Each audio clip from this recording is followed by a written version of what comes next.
இப்ப ஆண்களுக்காக இருந்தனா ரைட் ஹேண்ட பாக்குறோம், பெண்களுக்கு லெஃப்ட் ஹேண்டு. ரெண்டுத்தையும் ஃபைனலா ரெண்டு கையும் பார்த்துட்டு ஒரு முடிவுக்கு என்பது வர வேண்டியது இருக்கும். இது ஆயுள் ரேகை, இருதய ரேகை, புத்தி ரேகை, தனரேகை இப்படி இருக்குன்னு வச்சுங்க. எப்பவுமே இந்த கலப்பு திருமணத்தை ஏற்படுத்தி வைக்கக்கூடிய காரக கிரகங்கள் அப்படின்னு சொல்லி பாத்தீங்கன்னா சனி, ராகு, கேது. அப்ப இந்த மேடு, இந்த நடுவர்களுக்கு கீழே இருக்கக்கூடிய மேடு எப்படி இருக்கு பார்க்கணும். கைக்கு சென்டர் பாயிண்ட்ல இருக்கக்கூடிய ராகு மேடு எப்படி இருக்கு பார்க்கணும். செவ்வாய் சமவெளியே சொல்லுவாங்க அது.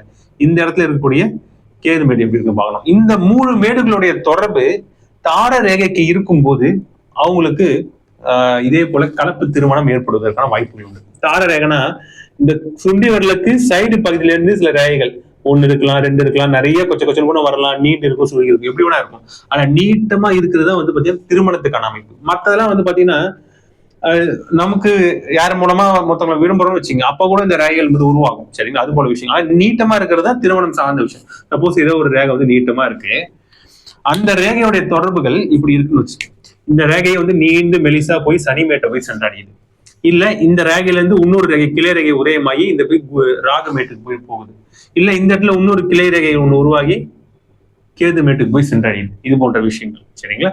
இப்படிலாம் யாருக்கு இருக்குதோ அவங்களுக்கு கலப்பு திருமணம், கேஸ்ட் விட்டு ரிலிஜன் மாறி திருமணம் நடப்பதற்கான வாய்ப்புகள் என்பது உண்டு. அதையும் நம்ம பார்க்கணும்.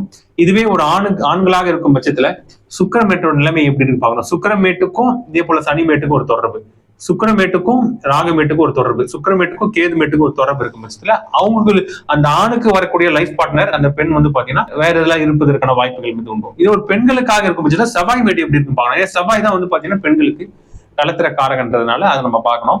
குருமேட்டையும் நம்ம பார்த்துட்டு தான் முடிவு பண்ணணும். பெண்களோட கையா இருக்கும் பட்சத்துல லெஃப்ட் ஹேண்டுக்கு முக்கியத்துவம் கொடுத்து ரைட் ஹேண்டையும் பார்க்கணும். ஆண்களுக்கு ரைட் ஹேண்டு முக்கியத்துவம் கொடுத்து லெஃப்ட் ஹேண்டையும் பார்க்கணும். இப்போ பெண்களுக்கு இருக்கும் பட்சத்துல இப்போ ரைட் ஹேண்டு போட்டிருக்கிறேன், நீங்க அப்படியே லெஃப்ட் ஹேண்டுக்கு நீங்க கம்பேர் பண்ணி பாத்துங்க. நீங்க மெயினா பெண்களுக்காக இருக்கும் பட்சத்துல இது வந்து உள் செவ்வாய் மேடு, இந்த பகுதி வந்து உள் செவ்வாய் மேடு, இது வந்து வெளி செவ்வாய் மேடு இந்த பகுதி. இப்போ இந்த செவ்வாய் மேட்டுக்கும் இந்த சனி மேட்டுக்கும் இப்படி ஒரு ரேக் என்பது போகும். இப்படி போனாலும் இல்ல இப்படி ஒரு ரேக் என்பது போகும். நான் அழைச்சிட்டு போறேன் பாருங்க.